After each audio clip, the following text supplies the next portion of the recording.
why do we need to know form? For a lot of us in music school, music theory was kind of a weed out class. It's where a lot of our friends switched to become psychologists or business people or whatever. And that's fine because the world needs those people too, but a lot of us kind of developed some bad feelings about form. But I think that instead of making it a barrier to you becoming a teacher, you can see it as a tool in order to have your orchestra grow. A lot of states require that we teach form to our students. Here in Texas. That's a requirement. So we try to give them a little bit of something, if we can at least say this is A, B, A, or something like that. That's very helpful, and that checks that off the box for the TEKS or whatever's in your state. But if you're doing a good job of teaching form to your orchestra, it's going to make your rehearsals more efficient because you're going to be able to say A theme, B theme. They're going to start to understand the structure of the piece, and it's going to make your rehearsals more efficient for, hey, we're starting here, this is what it is here.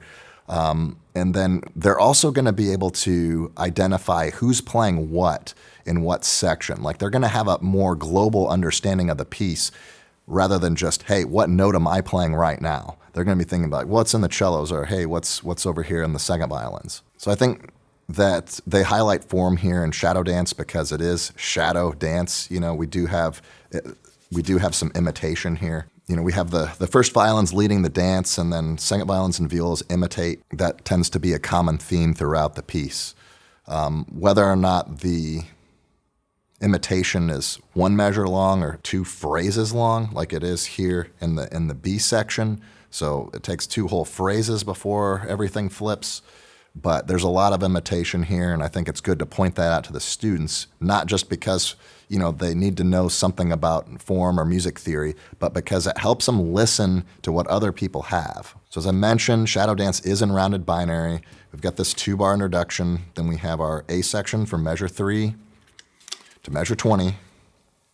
Then we have our B section from 20 to measure 34. At 34, we have this transition,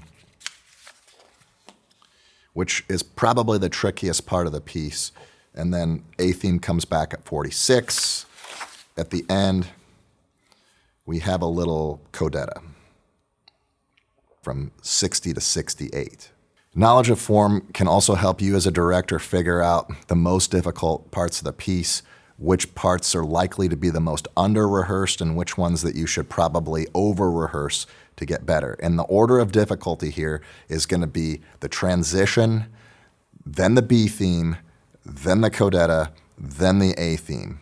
You don't need to spend near as much time on the A theme as you do on the B theme, and you don't need to spend near as much time on the B theme as you do on the transition. It's because when things are stated multiple times, the students get more exposure to it, and when they're not stated as often, they don't play it as much if you just do run-throughs. So once your orchestra starts, developing the technique and everything, they're pretty much getting this under their fingers.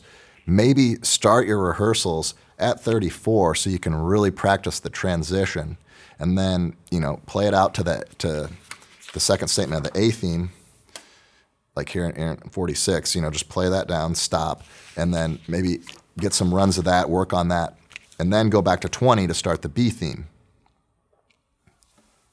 And then work the codetta, and then you can save the A theme for the end. Again, form is not supposed to stress you out. It's not supposed to make you feel guilty for how you did in your music theory classes back in undergrad or whatever. It's just supposed to be a tool to help your students play better, to help your orchestras be more efficient, to have your students more aware of what's going on around.